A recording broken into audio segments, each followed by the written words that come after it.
From the streets of Cincinnati, welcome to the jungle!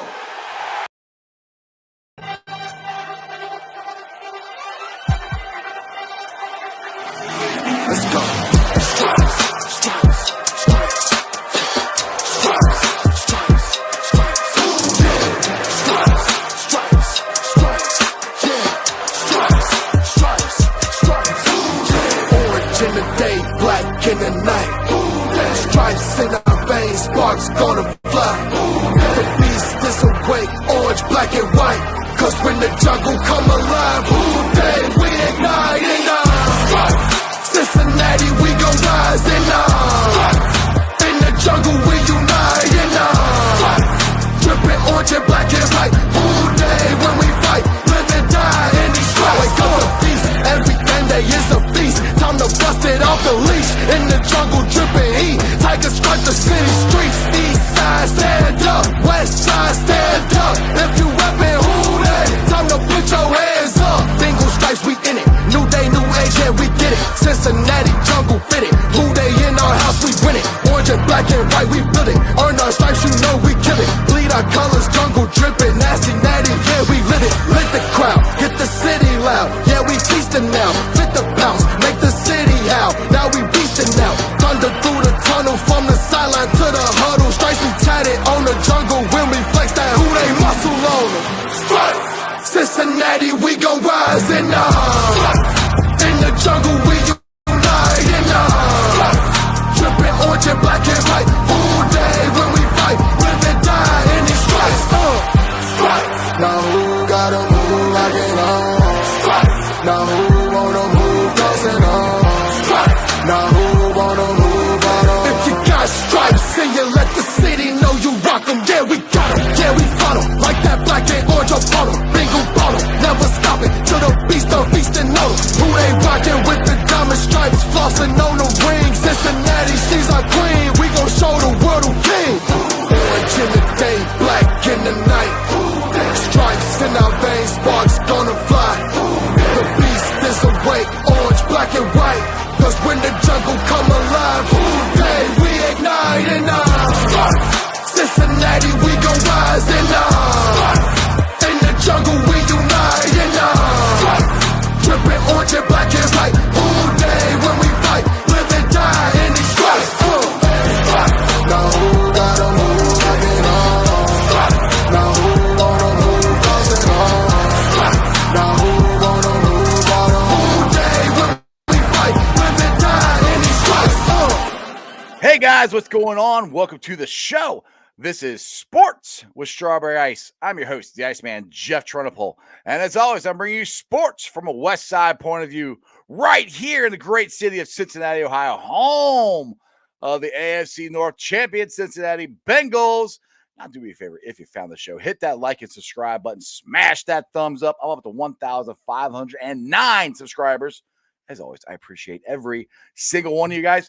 Now, if you're watching on Facebook or Twitter and you have yet to subscribe to my channel, please do so. Please go to the YouTube channel Sports with Strawberry Ice.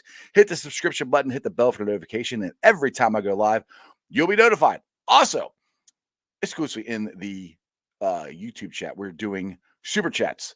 So if you want to make sure your comment gets read or have a question for, I have two guests today. I kind of overbooked myself, so it's a big show. I got Blake Jewell and I got, Bengals fans. So if you got a question for either one of them, as a cough, give me a super chat. I would greatly appreciate it.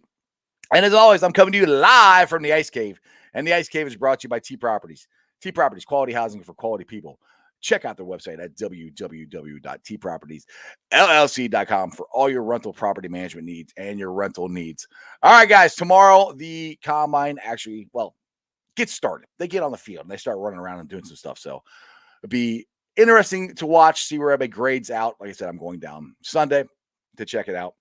I got a couple interesting things. Frank Pollock was on James Rapine's channel, Cincinnati Bengals Talk, and talking about the offensive line and said that it's not crazy that they could possibly move Jonah Williams and how much that he respected and liked Trey Hopkins.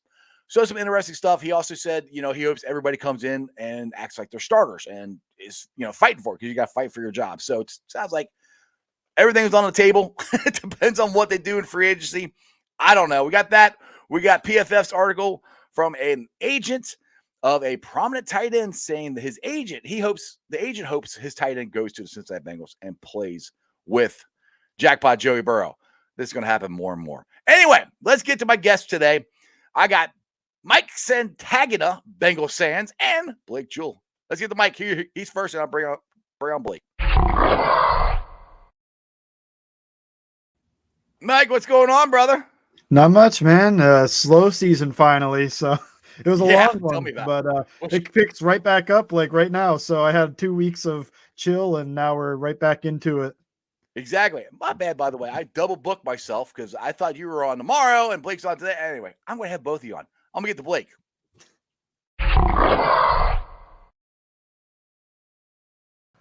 Blake, what's up? What's going on, guys?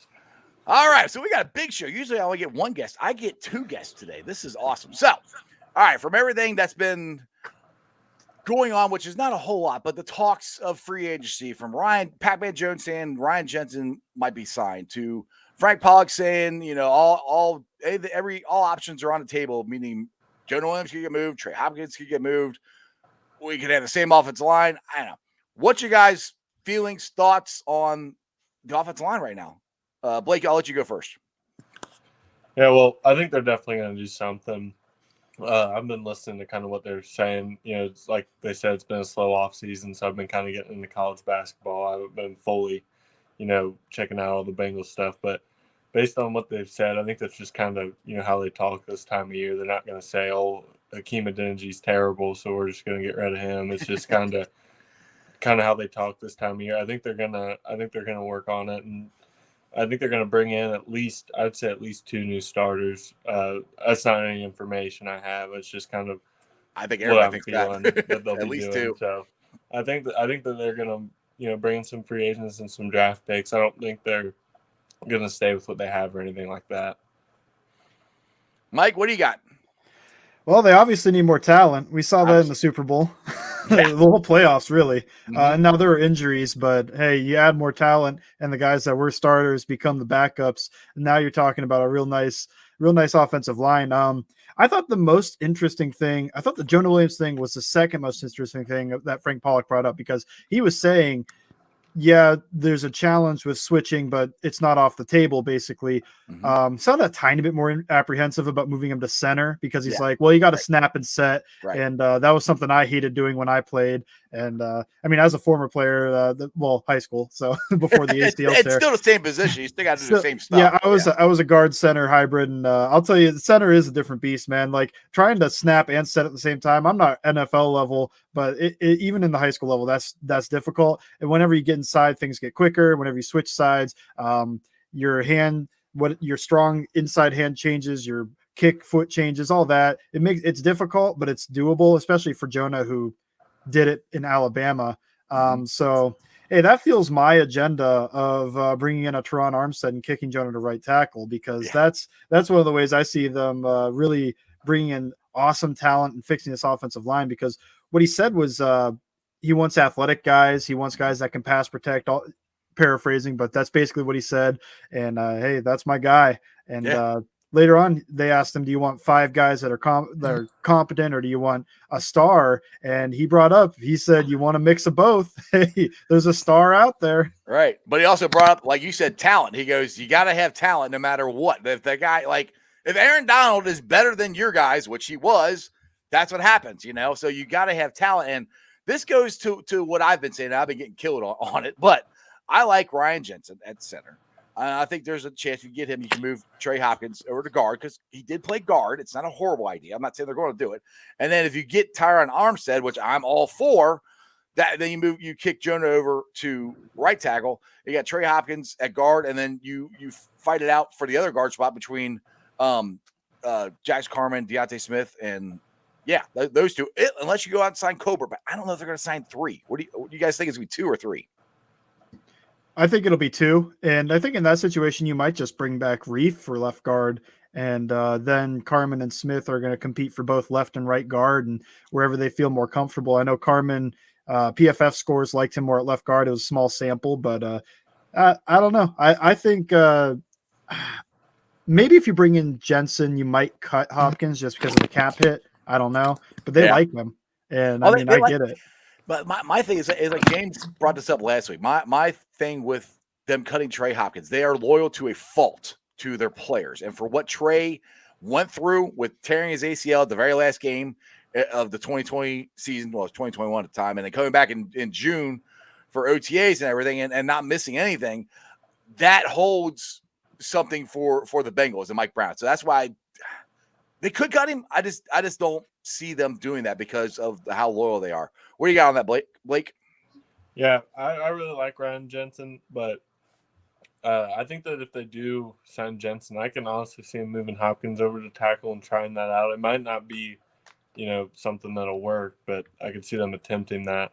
I like the idea of getting Jensen and a left or Taron Armstead, which, I mean, that would be a lot of money. But if you could get Armstead and Jensen, which let's just talking here, move Jonah Williams over to right tackle and then Spain at Hopkins at guard, I think that's a much improved offensive line just right there. Yeah. I think my ideal way to handle it would probably be I really like Austin Corbett at right guard. I think if they can get him at right guard, I like the idea of moving Jonah Williams. I want a more – not that Jonah Williams is bad. He's not – for protecting Joe Burrow, I want someone more, dominant as a left tackle. More dominant, a little more athletic, yeah. And I don't know if that's, necessarily a popular opinion. Maybe move him to right tackle, maybe even guard. I'm not too educated on how you move offensive linemen around. It's just kind of a feeling I have. Never played offensive line or anything like that, but I like the idea of maybe moving him around, trying to get a more dominant left tackle, someone like Armstead or seeing what you can do in the draft, and then kind of filling it out from there. I think it really just depends on who. I feel like in this, free agency, they're going to have a main offensive line signing. So, if they get Taron Armstead, he would be the main one. Jensen could be the main one. Corbett could be the main one. And then you kind of get one that's maybe not as high tiered, but someone, to fill up another position. So you're going to have a main guy, and I think you kind of just base it around whoever that main signing is. Yeah, I'm kind of with you on that. It's kind of like Ken said here. He said they're not going to sign a top lineman for 24 to 28 million. They're not going to sign. I don't think they're going to sign two of them. I think they might sign one of those two guys, and like you said, fill in with some not just cheaper guys is the best way to put it. I mean, because we also look at it this way. We also got to sign Jesse Bates. We got to sign either Larry Ogunjobi or BJ Hill, hopefully both, but I don't know if that's going to happen. You got to find a cornerback. So, yes, we have a lot of money in the cap space, but they got to be smart about it. What do you got there, Sands? So for the moving Jonah thing, I think he fits better at a right tackle than guard because he's not an overly powerful guy. And when you're dealing on the inside, you got bigger dudes moving around. I think he'd fit process everything quickly and everything moves quicker in there. I think he'd do that well. But when you move him to right tackle, it's just I feel comfortable doing it because he's done it before. I mean, I haven't watched him when he played at Alabama then, but I mean, that's high competition. He graded out well, and then they kicked him to left tackle. So I feel like he could do that. I do agree with what Blake said earlier about they're going to have one main signing. I've been calling it like the bell of the ball. It's like, no, Teron Armstead, Ryan Jensen, those guys, they can be that. Corbett pushing it for me, but I do see the Bengals kind of making that possibly their number one signing. And dude, they get all three of them. The offensive line is set. Well, yeah. I mean, we're good. I don't think that's going to happen. Go ahead, Sam. Sorry. Yeah, you'll fall back a little bit on defense, but man, that offense will be awesome. Hey, I know there's other spots on defense you got to fix, but to me, you pay the offensive line and then you could draft the defense, because if the defense is kind of, I don't know, it's not doing well, then that is what it is. The other team's putting up points. Maybe you lose a couple extra games. The offensive line's not doing well. Your quarterback's taking more hits, and you still are probably losing those games. So I'd rather pay the offensive line, get a sure thing there, and then swing for the fences on the defense. Yeah, exactly. Well, the thing is, too, what I've said on the defense is the last couple of years we've put so much money toward free agency. We got to start replenishing it, because they're not, years to come, they're not going to keep all these guys. Like we already had, like a 3-tech. I don't know, if we don't sign one of the two guys, we're really in trouble on the defensive line if we don't get Larry Ogunjobi or BJ Hill back. We got to get at least one of them back. Now, the Andrew Miller, I think it's Andrew Miller on PFF, he's been big on just drafting heavy in defense. I know Zim Hude has as well. And I'm all for that because Wyatt from Georgia could possibly be there. That could be your 3-tech right there. So if you fix the offensive line of free agency, like even cornerback for me, you can draft a good corner. I keep saying Kobe Bryant, second round for the Bearcats. He could possibly be there. Now, I'm a homer. I love the Bearcats, and I think Kobe Bryant's a really good cornerback. But, I mean, those are things that I think you have a better chance of replenishing your defense and getting depth at cornerback and getting a starting cornerback in this draft that are plug-and-play guys instead of the offensive line. Go ahead, Blake. Yeah, and I have an argument that'll help Sands a little here with Terran Armstead. Every time I bring it up, someone's like, "Oh, the Bengals won't pay Terran Armstead that much." Well, somebody's going to, and why won't it be the team where Burrow was sacked the most in the league by far? Why can't it be that team?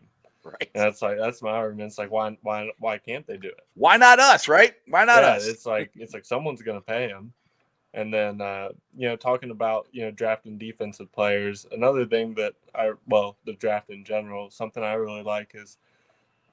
I don't know how most people feel about this, but I would really seriously look into trading the first-round pick for Laramie Tunsil. And the reason I feel that way is one of the guys, Zion Johnson, who a lot of people want the Bengals to take at 31, who I really like.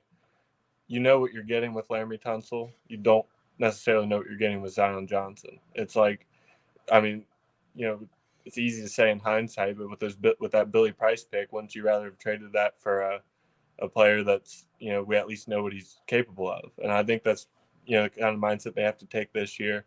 You don't need to be like the Rams and start dealing all your picks all the time.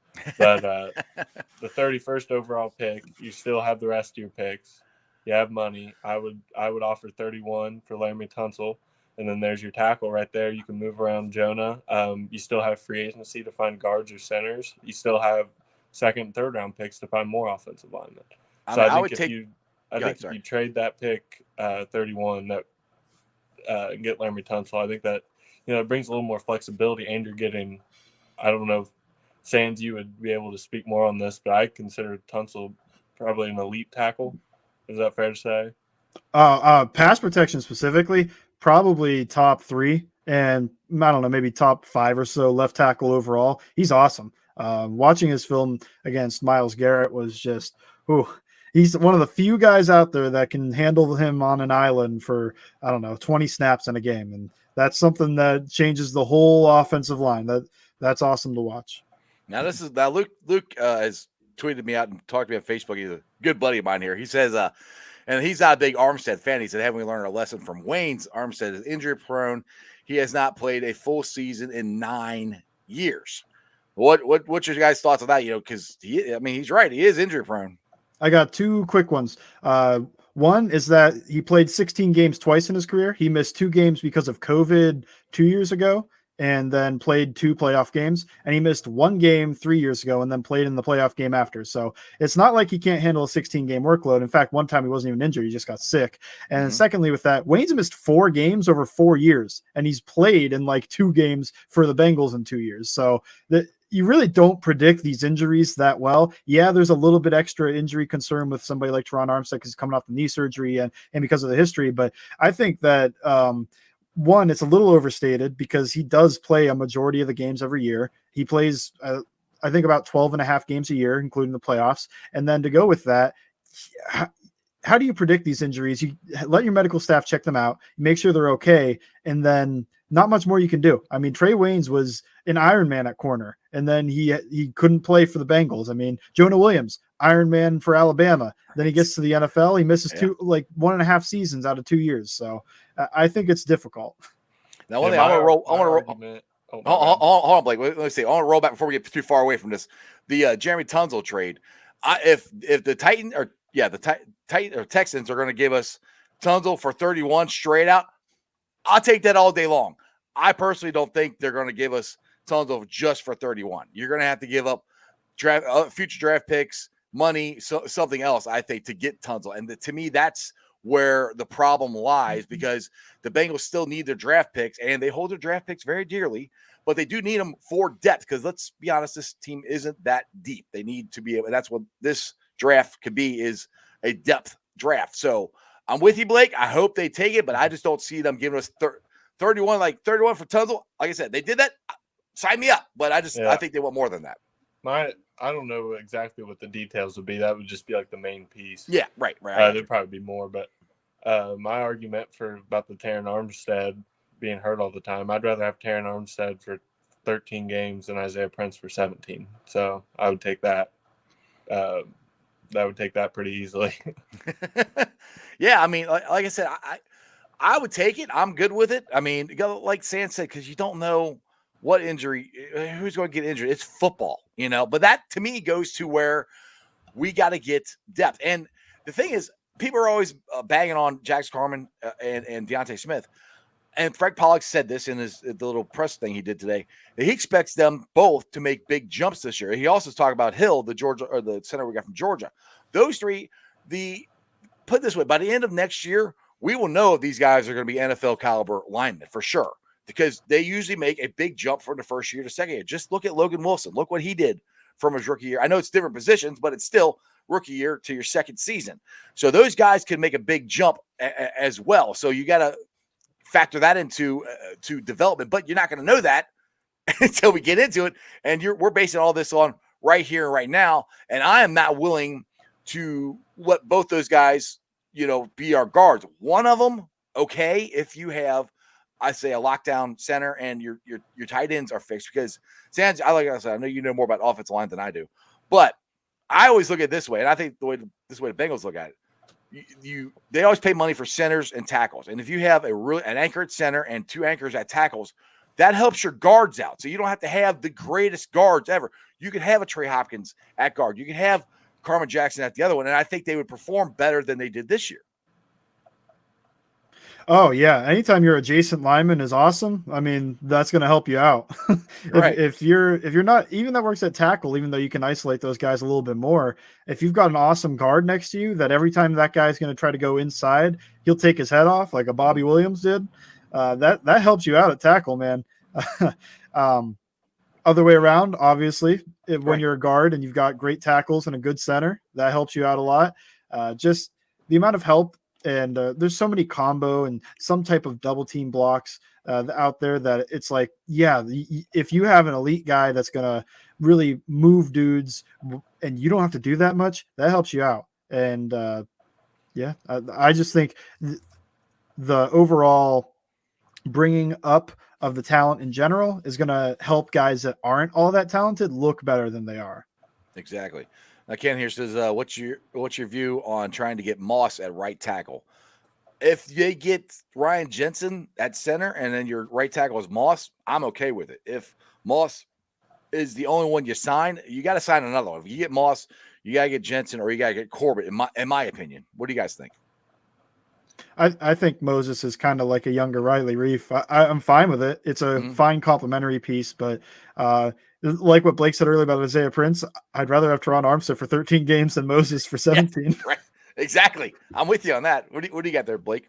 Yeah, Moses, if you get Moses to play, right tackle, I think you better have Jensen or a top tier center and a really good guard as well. I think. Yeah, I said Moss, I meant Moses. Like it kind of goes back to what I was saying about like the main signing and then complementary signings. Like Sam said, it's like you need to get that main center and guard signing, right? And then Moses is a fine, third addition. Yeah, exactly. Now, have you guys heard? We all heard about Gronkowski and said how he said if he's going to play for any quarterback, he'd like it to be jackpot Joey Burrow. Now, PFF had an article come out from some agent of some tight end, a high quality tight end, that the agent wants his client to come play for Joe Burrow and the Bengals. So with that being said, what's your guys' thoughts just in general of the tight end?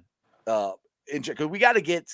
I'm hoping we sign CJ. We got to get a better backup. I don't really want to go through another year with Drew Sample as our backup. I personally think you can find a good backup tight end in the third, fourth round in this draft. But what do you guys see them doing in the draft? Signing somebody? What do you guys think about tight end?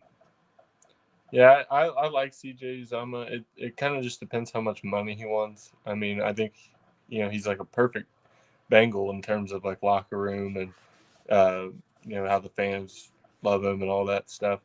But if the money is right and you get CJ Uzama back, I think that I want the Bengals to get, it can be the draft, free agency. They're not a starter, but just like a backup or rotational tight end that has some athleticism and some speed, and Burrow can dish them the ball and they can move a little bit. It's like CJ Uzama is a good tight end, but I feel like sometimes when he gets the ball, he's maybe just, I mean, the Jaguars game is the opposite of what I'm about to say, but it feels like he's a little limited with the ball in his hands.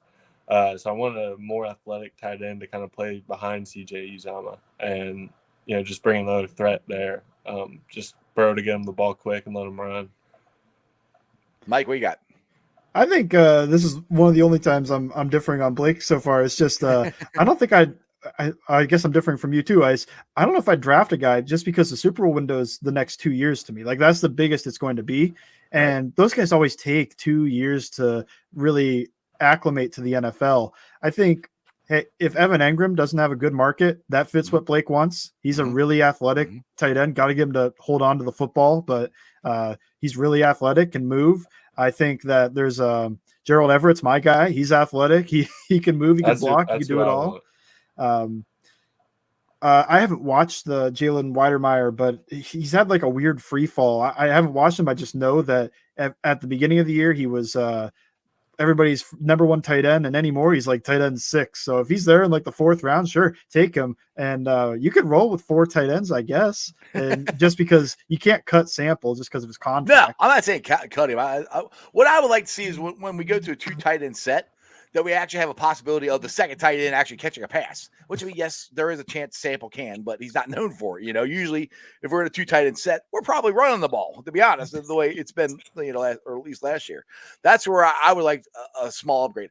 I'm not saying they're going to do it. I hope they re-sign CJ, and if it's Sample, cool. I'd like to upgrade it, but there's bigger fish to fry, like you said, Sands, and it just goes to where I keep saying this. I want to fix the offensive line in free agency, and I want to draft for depth because we have to have depth, and depth in linebackers, depth in the cornerback, and depth in tight end. Those are the 3 spots to me I think we are lacking the most, along with the offensive line, which I already said.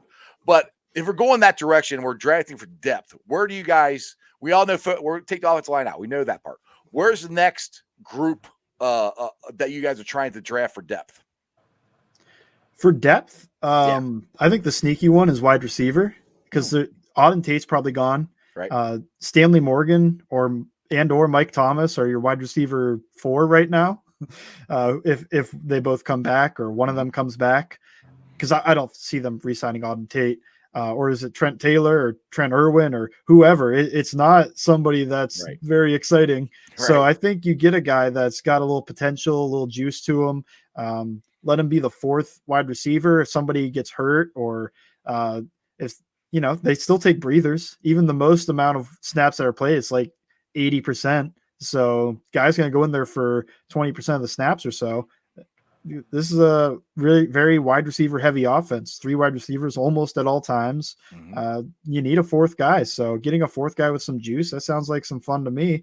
Other than that, always can use more bodies on the defensive line, whether that's at edge or interior, just because it's such a high contact position. Guys are going to get hurt. We saw it with Osai, saw it with Mike Daniels and Larry Ogunjobi at the end of the year. So getting some more guys there, that also fits the idea of drafting some depth. What you got, Blake? Yeah, a position I think they really need to address for depth specifically is safety.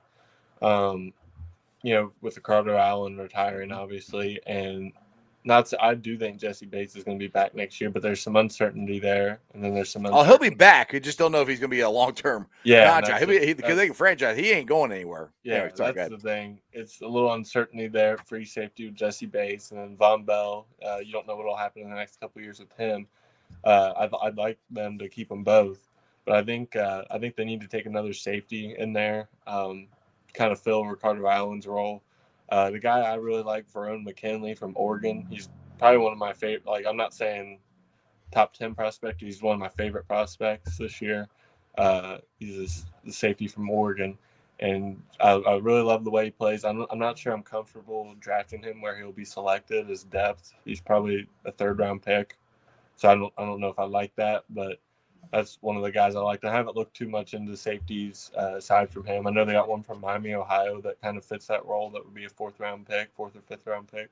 So safety's a big one. And then, you could Sand said about, you can always use defensive line, and you can also use corner as well. It's another position, but I like what they have going on right now. I think they need another, second corner beside Awuzie.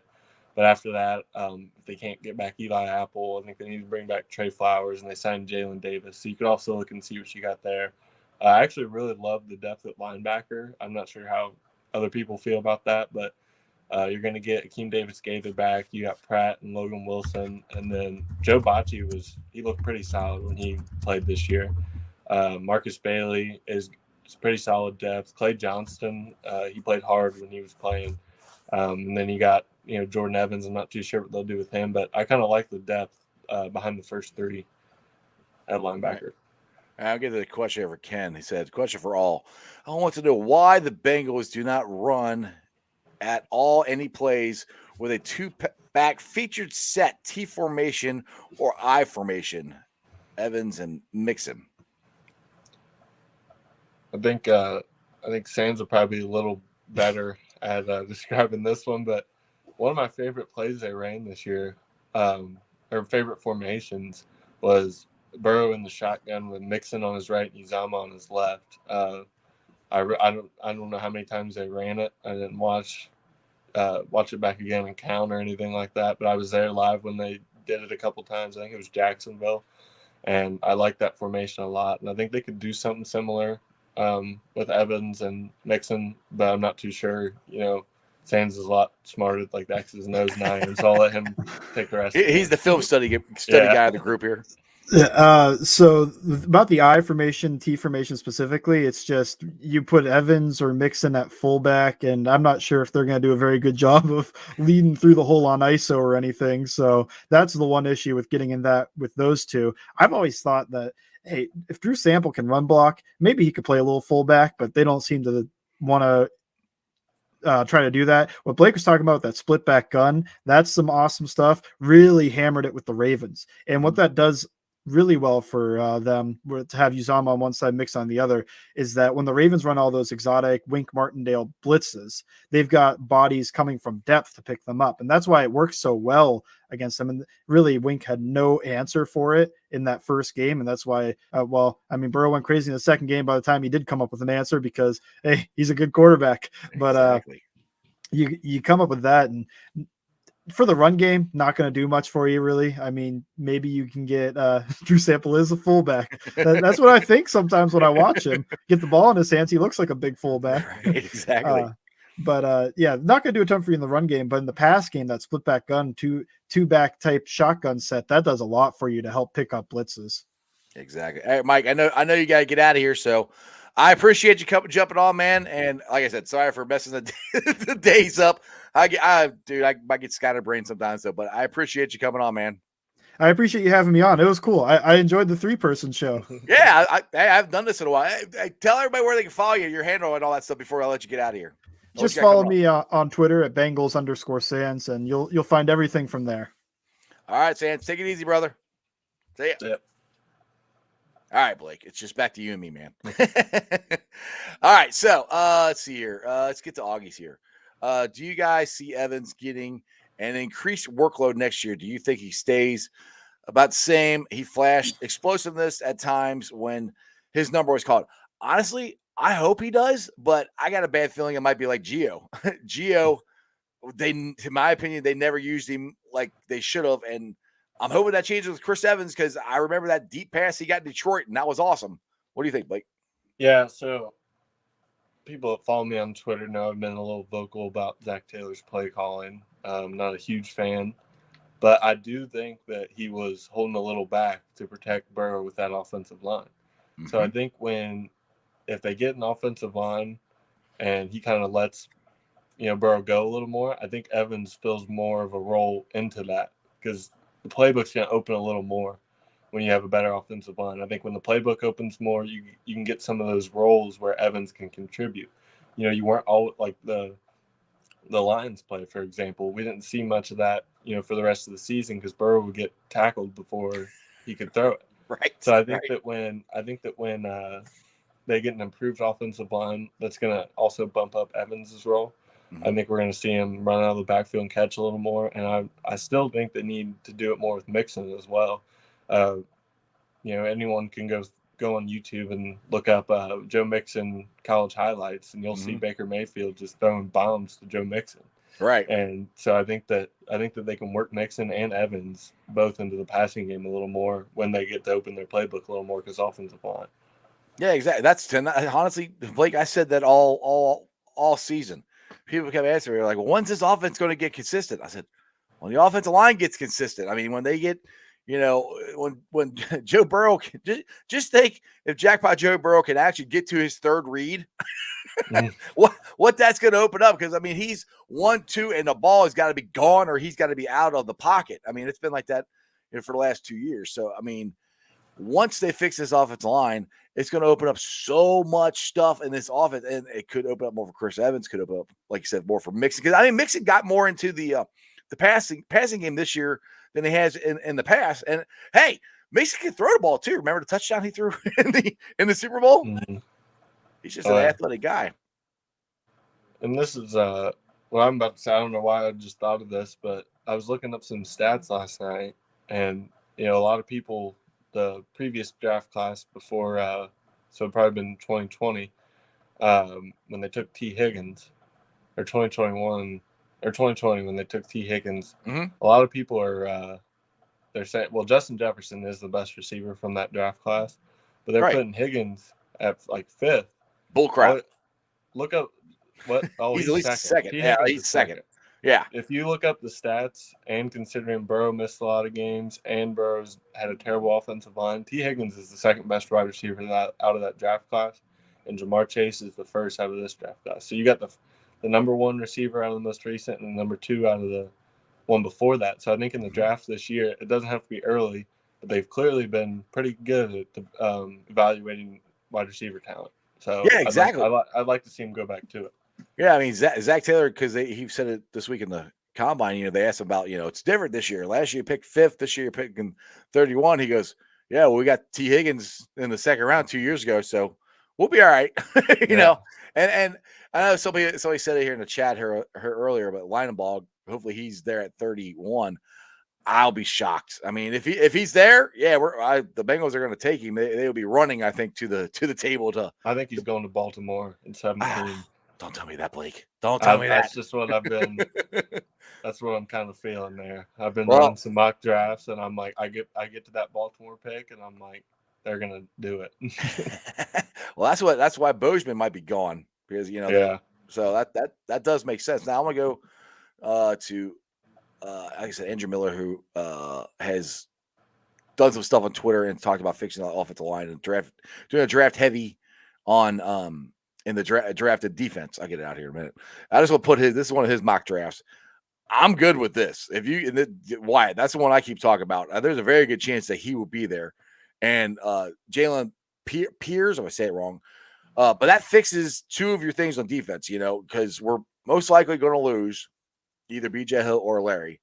So you get Wyatt in there, and you put am I saying his last name right? Petrie? Petrie. There we go. Thank you. You get him in. He might be a plug and play corner at number 2 there. So I like those first two picks. I mean, he's done a couple mock drafts, and this comes up a lot. He says, "Whose draft was that?"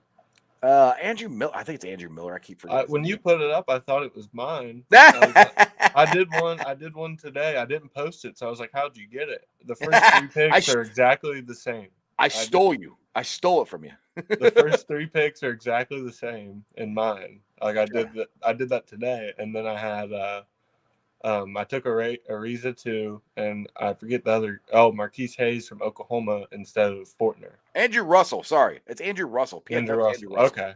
I knew Andrew Miller. Andrew Miller was on the show yesterday. I get it. Andrew Russell. PFF's Andrew Russell. This is what he's got. And I agree with a lot of what he's been saying. Yeah, I almost did that exact same draft. That's a good one.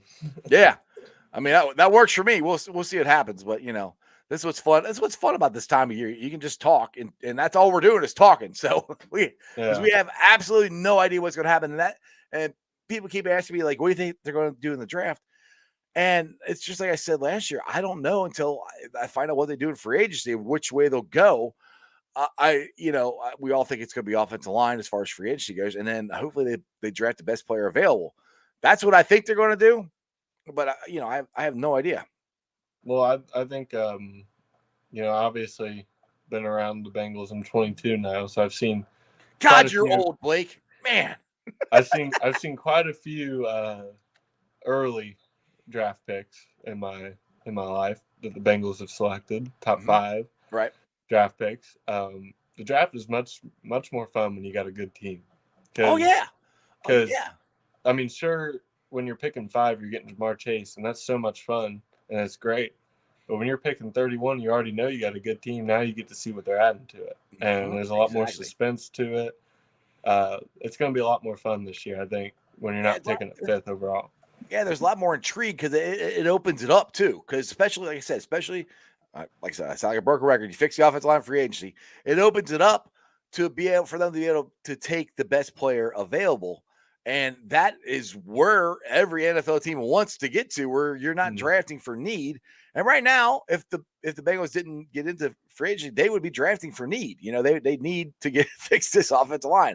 But I do think they're going to fix it in free agency. But that's what's going to be really interesting. And I can't wait. I'm going down Sunday to watch the last day of the combine.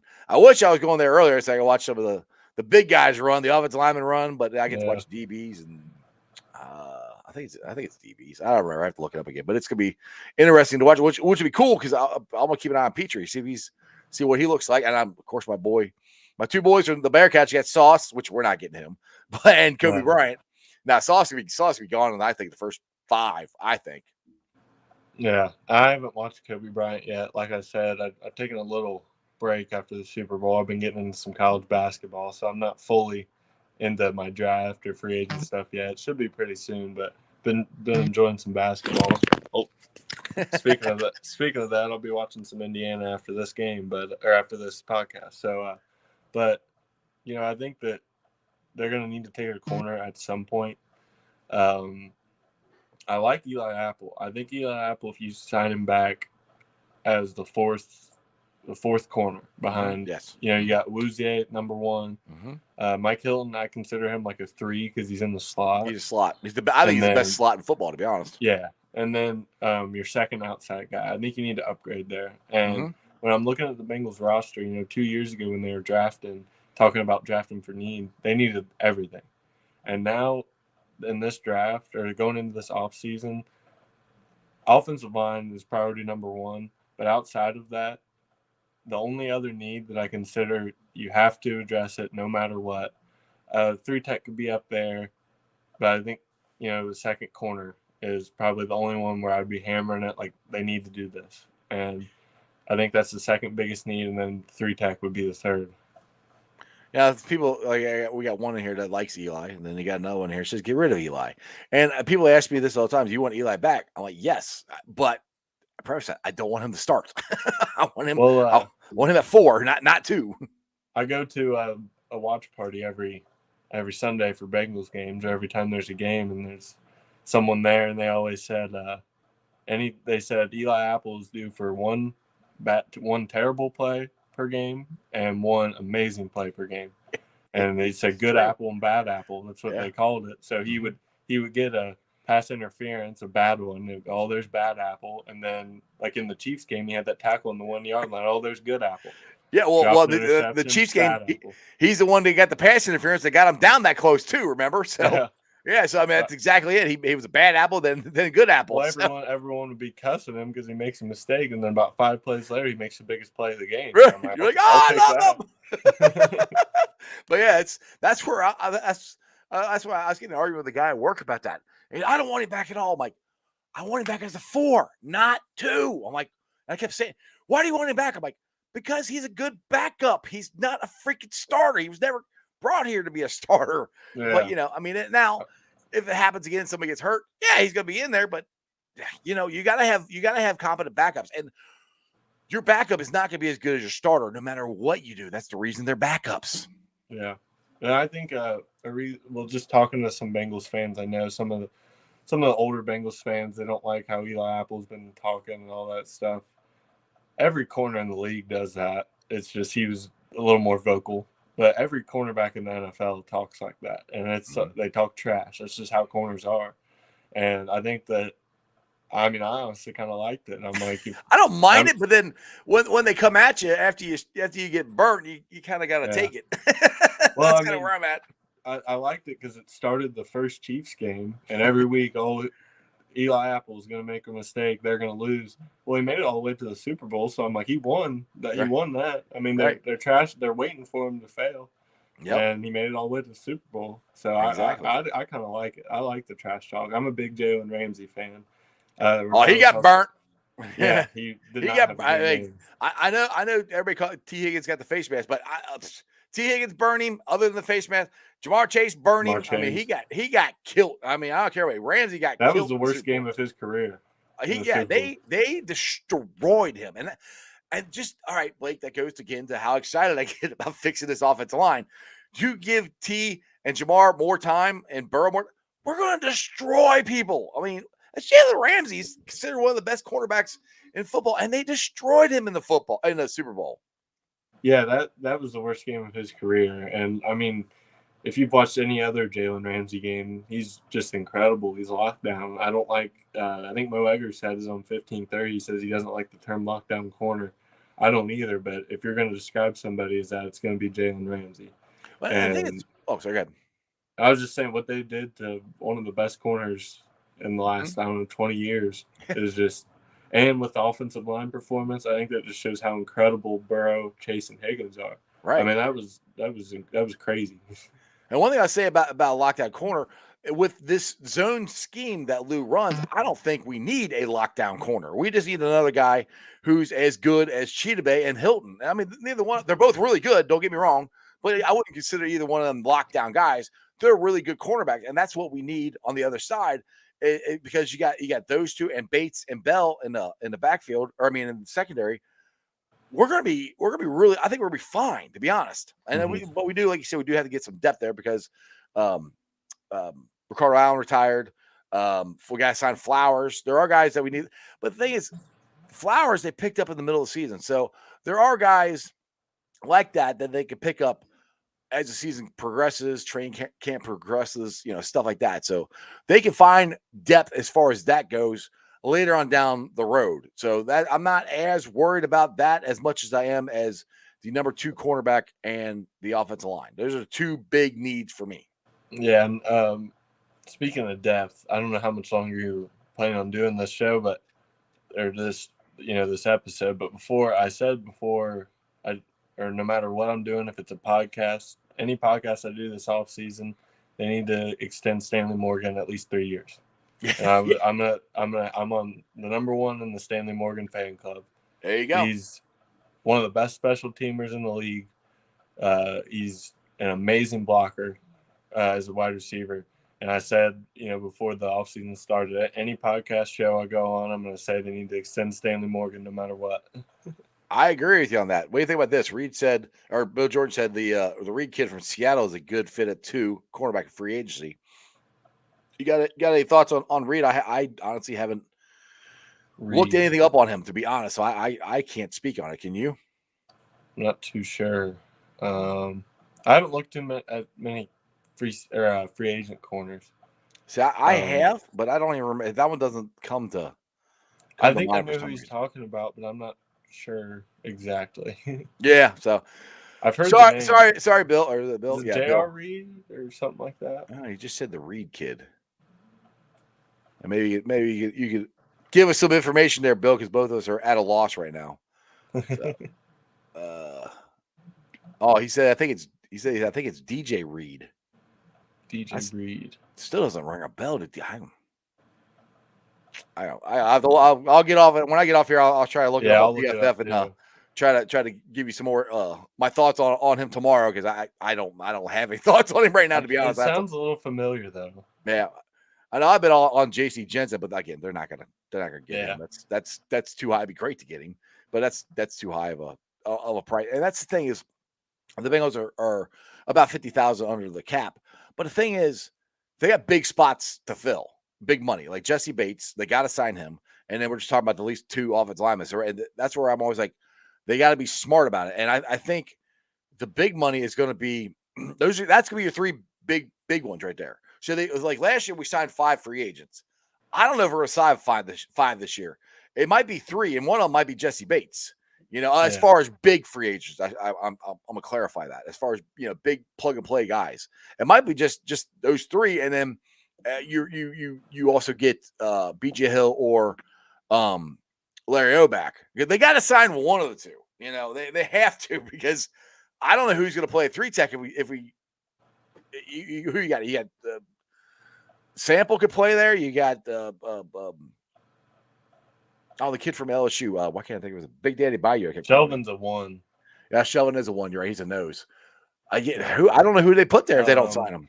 I mean, no, because still on the roster. Because Tupou is a free agent too.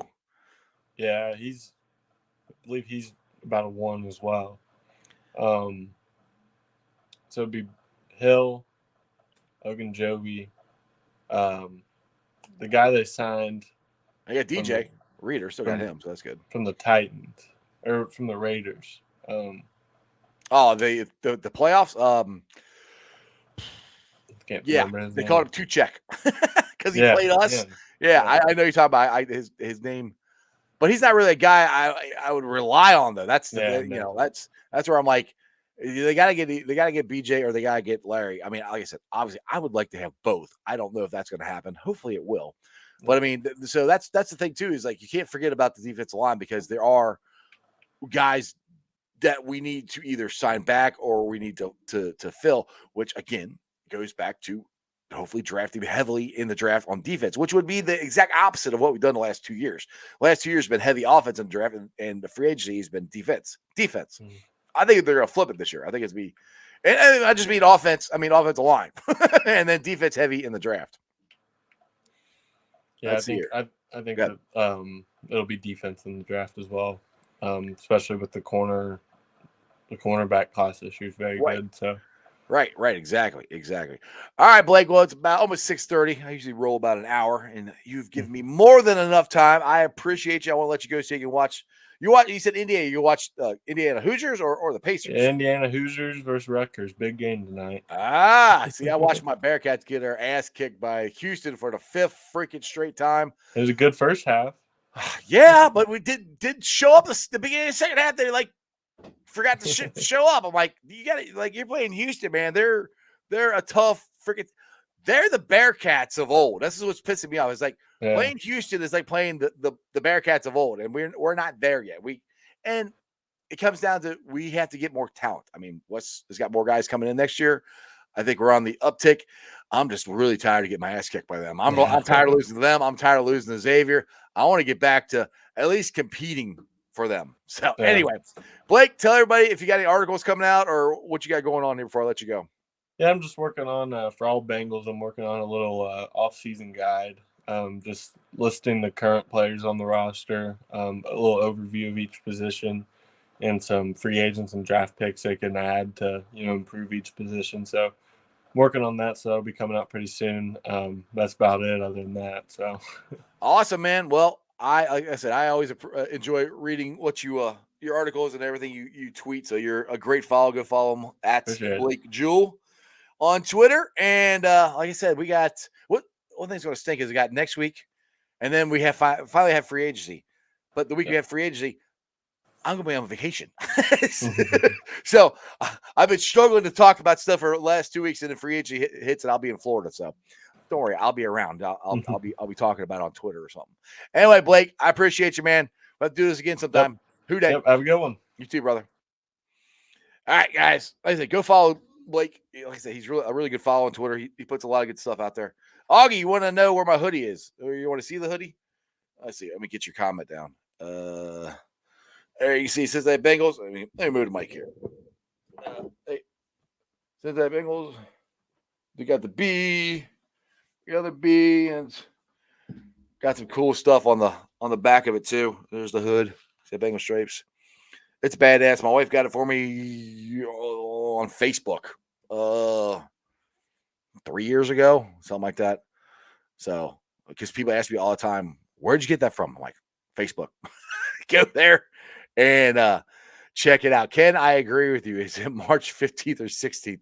Exactly. What part of Florida? I'm going to be down in Tampa, St. Pete area. So that's where my wife is from. So we'll be going down there, celebrating my wonderful mother-in-law's 70th birthday party. It's going to be a lot of fun. Like I said, I'm ready to go be on vacation and take a break, but I just wish it was the week before or something, because I'd love to be on the air during free agency, especially if we sign somebody. So, hey, like I said, make sure you subscribe, because you never know. I'm on vacation. If it's something big, I might jump on and we can talk. So we'll see what happens. But anyway, let's get to the Facebook groups that let me live stream, and I appreciate every single one of them. Houday Nation, Houday Legion, Cincinnati Reds riding third, heading for home. Bearcat Country, Bearcat Ruckus, the Ohio State Bucknuts, the Ice Bar. I think you can follow me on all my social media platforms, all under Sports with Strawberry Ice on Facebook, Instagram, Twitter, and TikTok. Twitter handle is at Jeff A. Trunapole. TikTok is at Iceman90. Just look up Sports Strawberry Ice or Strawberry Ice. It'll pop up. You can find me. If you guys want to check out the podcast, which podcast has been blowing up, I appreciate you guys listening to the podcast, because I'm trying to make it a little bigger. The YouTube show is doing really well. I like to get the podcast out there, try to get it to more people. So I will be putting the sound up later on. You can listen to it tonight or tomorrow. Or if you go to work at nighttime like I do, you can listen to it then. It's going to be on BeanPod, Apple iTunes, Spotify, Google, Stitcher Play, pretty much Apple. I say Apple Podcasts, pretty much wherever you get your podcast. Make sure you rate, like, and review. Give me a 5-star review. I would greatly appreciate it. And leave a comment so more Cincinnati fans can find my podcast, and tell all the podcasting sites that you love my podcast, and people should advertise on it. That'd be awesome. YouTubers, we're at 1,509 subscribers. That is awesome. As always, I appreciate every single one of you guys. My goal is I'd like to get to 2,000 by the time the season starts, which I'm counting, sometime in September. So tell your friends, tell your neighbors about Sports with Strawberry Ice. I would greatly appreciate it. And other than that, I can't wait till Sunday. I said that a couple times. Now, tomorrow's show, I have no idea who's going to be on there, because I screwed this up. I thought Sands was going to be on tomorrow, but he thought it was today, and I moved Blake to today anyway. That's right now, I don't have a guest. So I got to work really hard to try to find somebody tomorrow, or it's going to be you and me, and we'll be discussing the Bengals. We can talk Reds, because all the great things the Reds are doing, which they're not doing anything, so there's no reason to even talk about baseball. They don't care. I don't care. I'm not talking about them. Other than that, see you guys tomorrow. That's your sports, baby. See ya!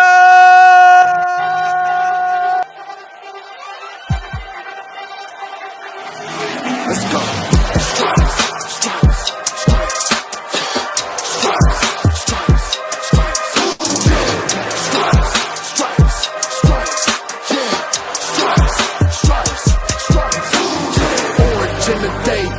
In the night, stripes in our veins, sparks gonna fly. The beast is awake, orange, black, and white.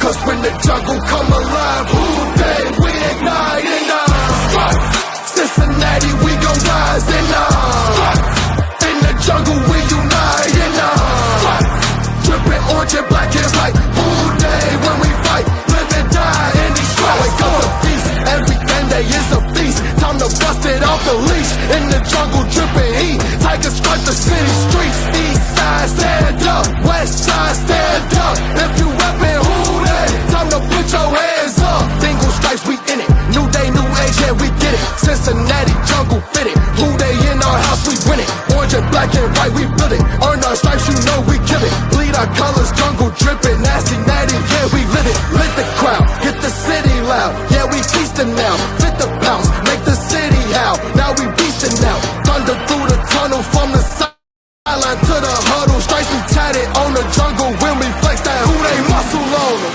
Stripes, Cincinnati, we gon' rise. And in the jungle, we unite. And dripping orange and black and white. Houday when we fight, live and die in these